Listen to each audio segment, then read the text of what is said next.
community consists of about 20 monks, novices and lay followers. Their day has begun at 4 a.m. with meditation followed by chanting in Pali.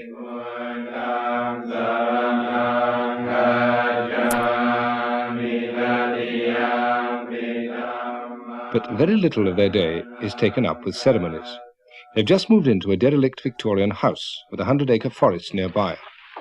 Their first task was to clear up all the debris and make it habitable.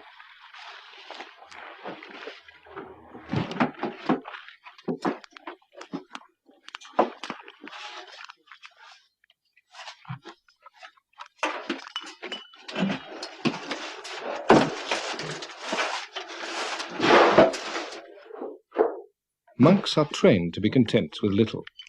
They eat only one meal a day. They don't listen to music, watch television or read novels. They have to remain celibate and they are permitted few possessions.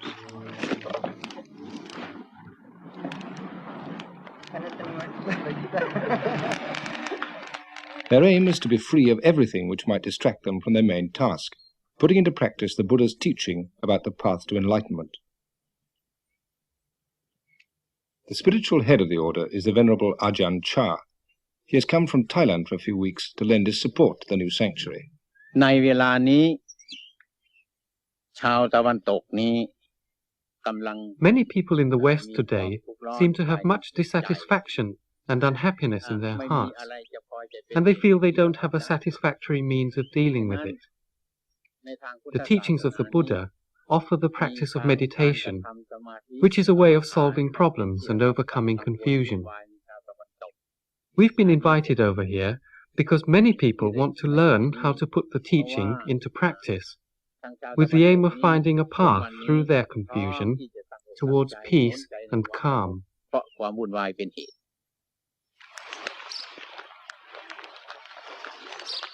Soon after they arrived, they held a meeting in the village hall.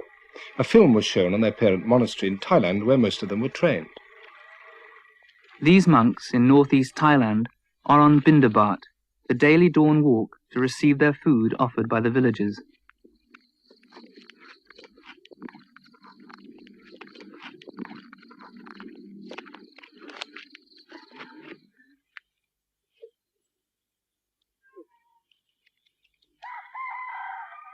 They're not allowed to possess money nor grow their own food. This ensures their total dependence on the lay community, so they can't cut themselves off in a spiritual cocoon.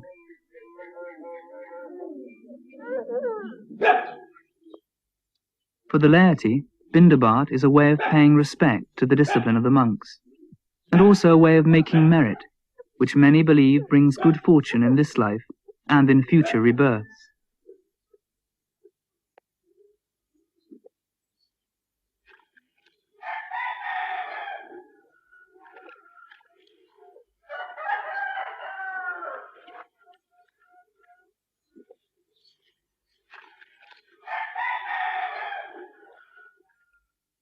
Rumours in the Sussex village have been rife. If they weren't the Moonies, then they were communist spies, or the abbot was the king of Thailand in disguise. There were many questions to be answered. The meeting was chaired by the local vicar. Would anybody like to start the ball rolling? I think this is the most remarkable event which this hall has ever seen. And I'm quite prepared to believe that I shall wake up tomorrow and it was all a dream. And my question is, what is the size of the community? How many hangers-on are there? And is it going to grow or is it going to remain much as it is? The number of cars that are arriving at the weekends. This is what we are worried about. Are we to expect more of them in the future? The only reason people are asking you questions is because you're different. You know, you come here dressed all in your funny gear. All I've got to say is good luck to you. If you can make a go of it and get something for nothing, great. I honestly mean it, you know. Good luck. Thank you, George. Walking through Leicester Square a fortnight ago, I came across what appeared to me to be a sort of Buddhist raver. I don't know who the people concerned were, but they were certainly in saffron habits, rather like your own. They had shaven heads. They were banging cymbals and had really gone completely ecstatic. I think one of the things that we have a fear of here is that these sort of people, who may be a fringe element, I don't know, of your faith, may come down here and this sort of thing may go on at Chitters. The monks' way of meeting doubts that they were just another weird and possibly dangerous sect was to invite the local people to the sanctuary to take a look for themselves. They explained that their rules forbade them to ask for food, and they didn't expect to be fed by their neighbours, but they were keeping up the tradition of the alms round partly as a way of making contact.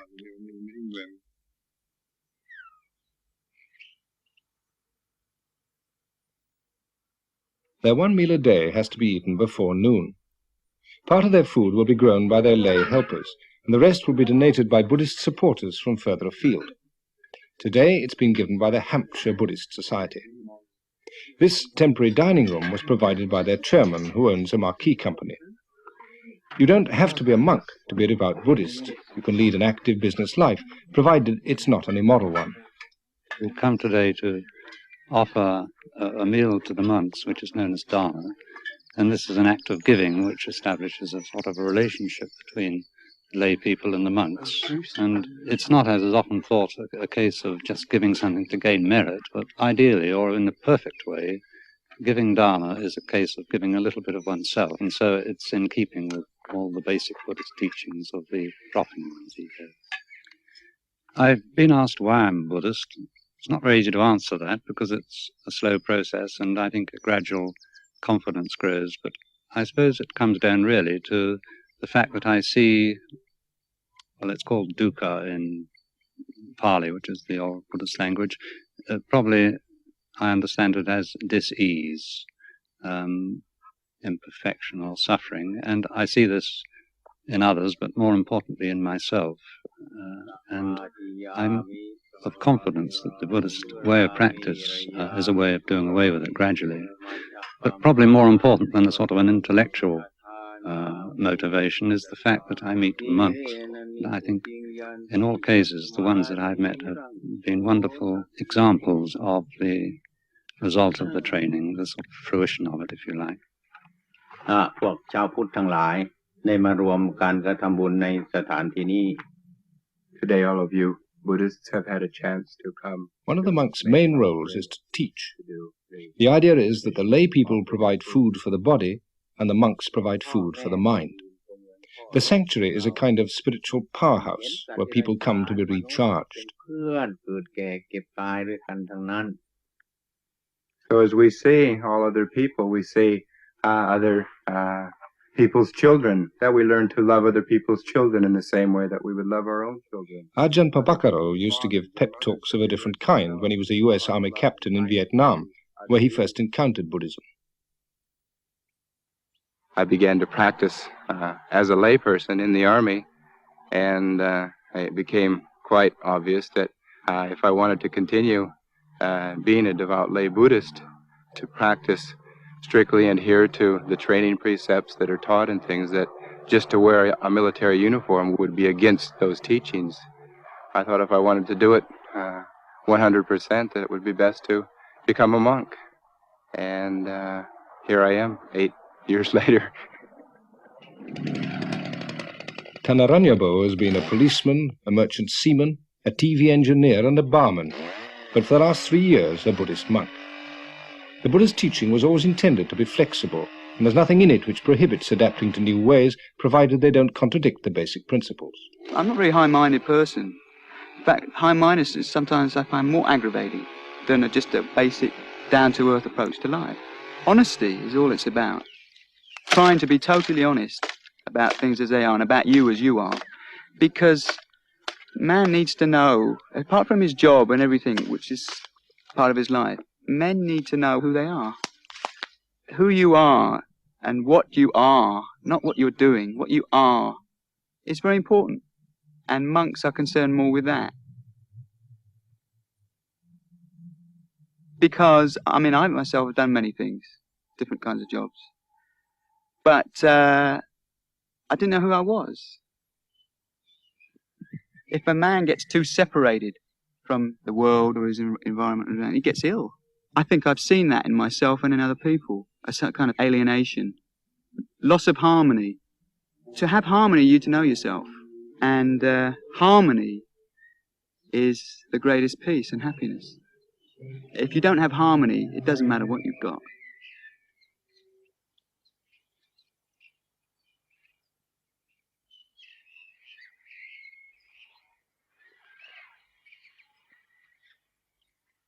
Meditation is seen as the path towards harmony. The Buddha taught that the main reason we become unhappy in life is that we fail to recognize that nothing can last forever. So we cling to possessions, our youth, happy feelings, our loved ones, in the vain hope that things will never change. And when they do, we feel thwarted and miserable. The aim of Buddhist practice, meditation combined with moral living, is a very down-to-earth one, to find a way of overcoming unhappiness. The Buddha taught that this can only be achieved when we reach a sense of detachment, a perspective from where we're no longer upset by the ups and downs of life.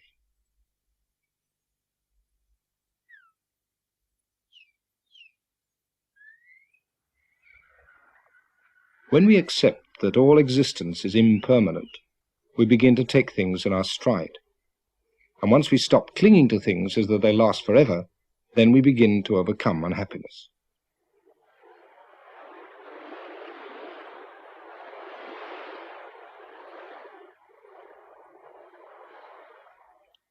So meditation is taught as a way of reaching serenity, and it's one which anybody can systematically follow.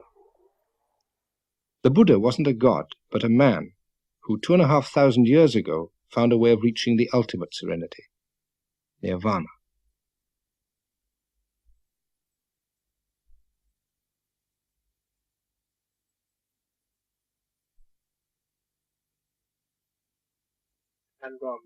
But meditation isn't regarded as something just for monks. Does your meditation include the mindfulness aspect which was taught by the Buddha? One of the first visitors to the centre was Rear Admiral Shattuck. He developed his meditation technique when he was Admiral commanding the Malayan area. I think what is significant about meditation at the present moment is the way in which it's spreading. It is a form of scientific prayer which people can learn by stages, and not only learn but be convinced by stages that they are doing something which is benefiting themselves, not because they become richer or do their job better, but simply because they feel much more complete in themselves as a more complete person. The object of the exercise is simply to find the inner resources of your being and make more use of them in your daily life. When one has the greater sensitivity that the development of the mind gives you, you are better able to know how to help your fellow men and what they need and what you yourself can give them which will help them on their way. I think this is the object. It's a selfless object. It's not a selfish object, although selfish satisfactions may come from it incidentally. Meditation is often thought of as a self-centered pastime associated with hippies and dropouts rather than admirals. But many of the people here have come not to escape the world, but to find out how to be more effective in it. I'm an occupational therapist. I was working in a psychiatric unit with people who had different kinds of emotional disturbance, and I enjoyed the work, but I felt that there was probably a better way to help people, and that really I needed to learn a bit more about life and about myself so that I could begin to have some understanding of the sort of things that were happening to these people.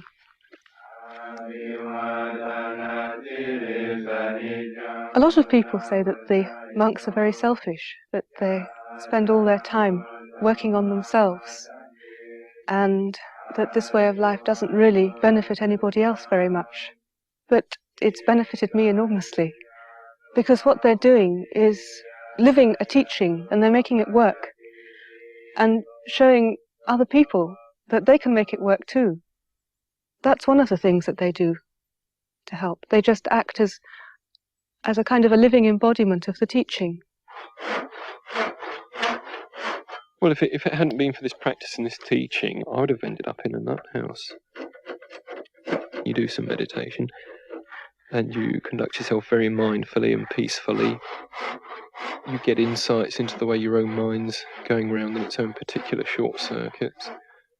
And you break through a lot of neurotic behaviour patterns and you find yourself coping with the world again, simply because this training's shown you how to look into your own mind. Even the most menial work can be regarded as a form of meditation if it's carried out with awareness.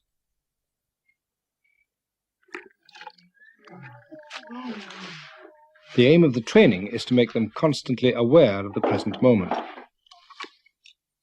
Since monks are forbidden to till the soil, this is done by a novice or layman. One of the community is a former property millionaire who now seeks a different kind of satisfaction. No, not digging. Just the weed. I show you. You see? Okay. In charge of the gardens is Walter Stangl. As a German soldier in the last war, he was imprisoned by the Russians in Siberia. For some years, he was a Buddhist monk himself, but most recently he's worked as a head gardener at Kew. Now he's decided to devote the rest of his life to this community. You see, you take it off, put it here in. Yeah. Through Buddhism, I found out more or less or a little bit who I am, and I'm still discovering how little I am. Buddha said, don't believe in me, what I say.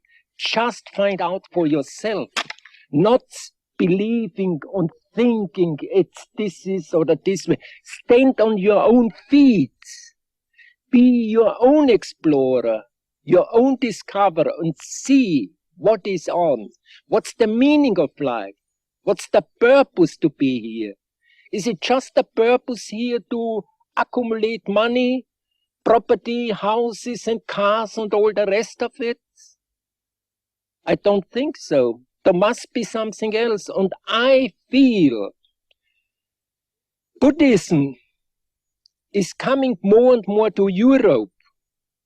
We are tired in this saying, believe in me and follow me. Now this Buddhism is coming to waken up people, to find out for themselves what is it.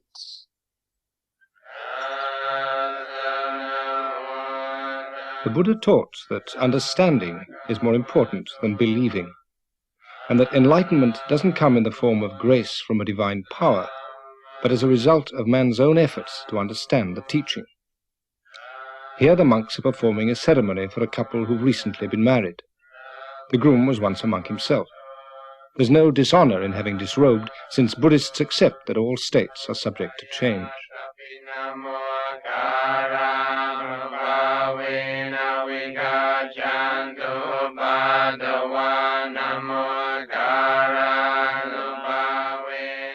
Buddhist ceremonies aren't considered as sacred, merely as a means of focusing the mind, and they don't always have to be conducted with solemnity.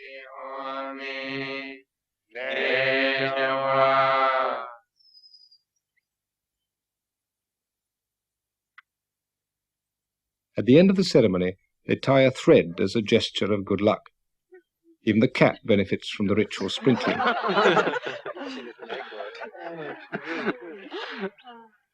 We'll probably get letters from me. Doris. Who'd be a Buddhist cat? Soon after their arrival, the monks were visited by 3 senior members of the Anglican clergy. The local rural dean is Canon Hayman.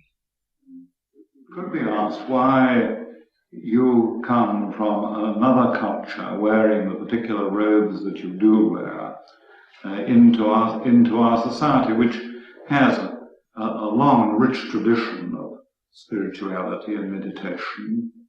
When I was asked to come to England, people would say, are you going to wear those robes?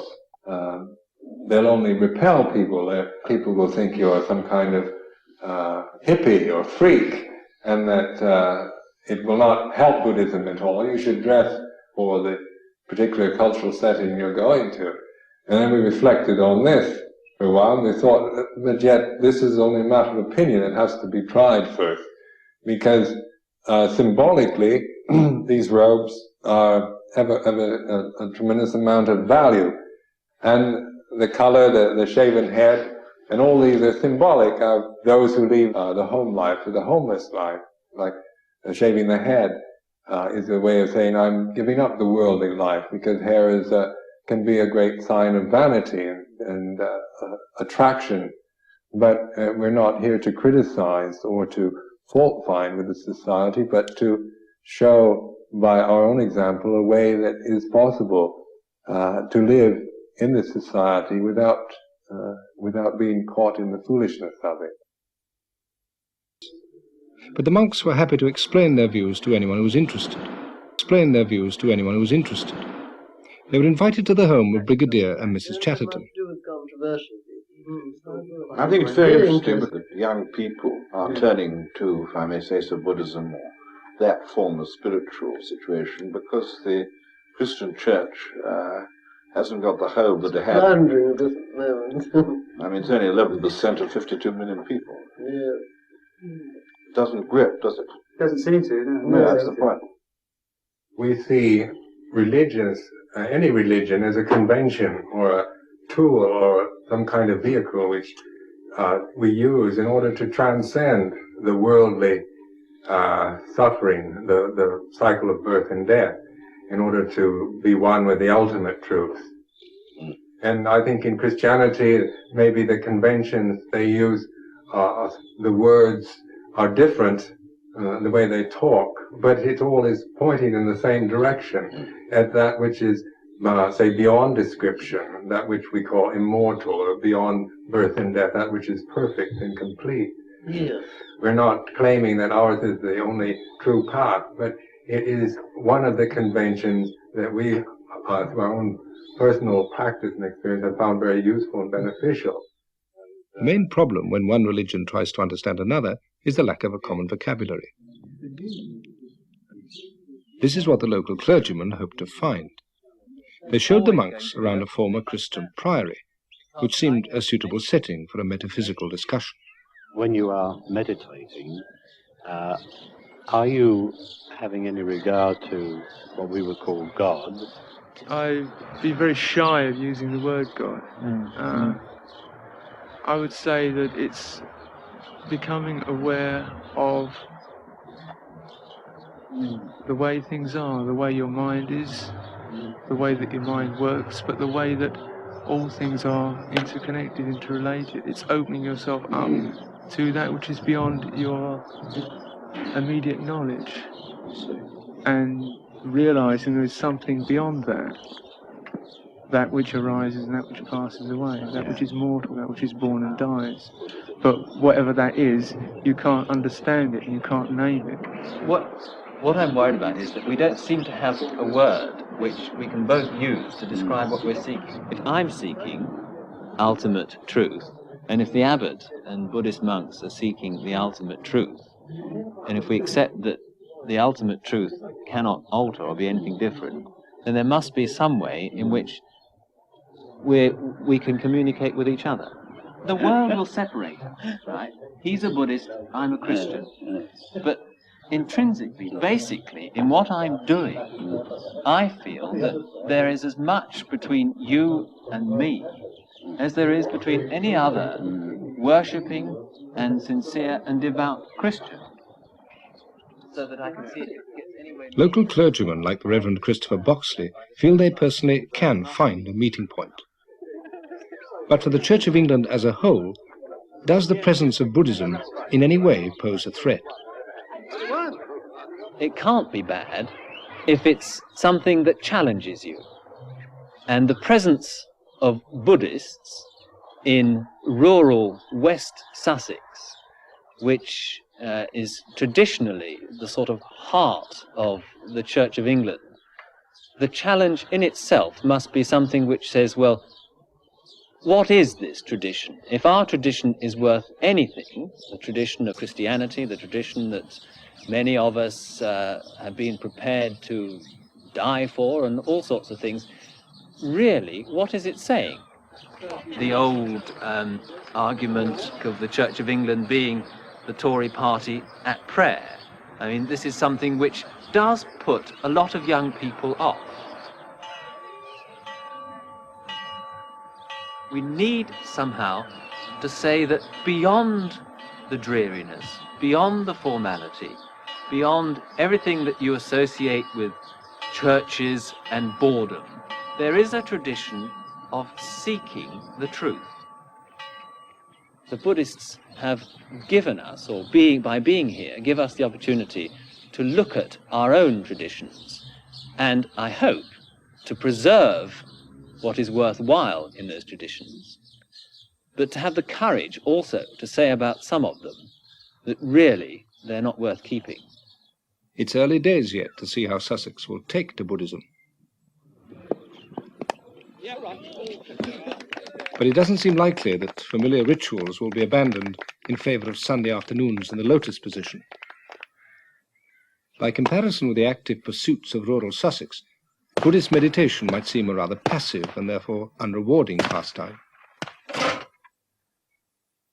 The monks don't condemn the active life, but their hope is to demonstrate to their neighbours that the most effective actions come from a still mind, and that the path to the still mind is meditation. The Buddha said, when a man attains wisdom through the teaching, he becomes serene and at peace, like a lake, which is deep, clear, and still. Many people say Buddhism is very nihilistic, which, when you look at it in terms of you, your little self, living in this vast universe, it is. It's a total annihilation in a sense.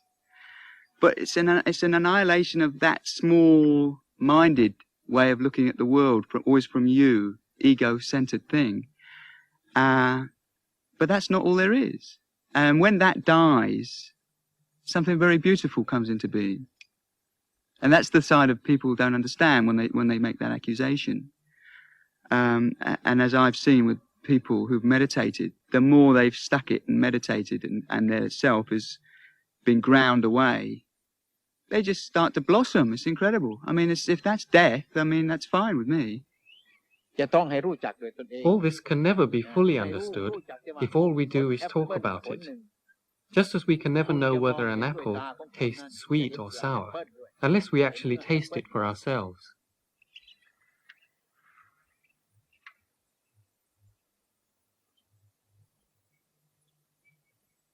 เหมือนเราธรรมะที่แท้จริงเหมือนรสของแอปเปิ้ล The ultimate truth is like the flavor of an apple, which you can't see with the eye or hear with the ear. The only way to experience it is to put the teaching into practice. Once you've tasted it, you'll no longer be in any doubt about its flavor, and you won't have to ask anyone else. The problem will be solved. ปัญหามันจบที่ตรงนั้นเอง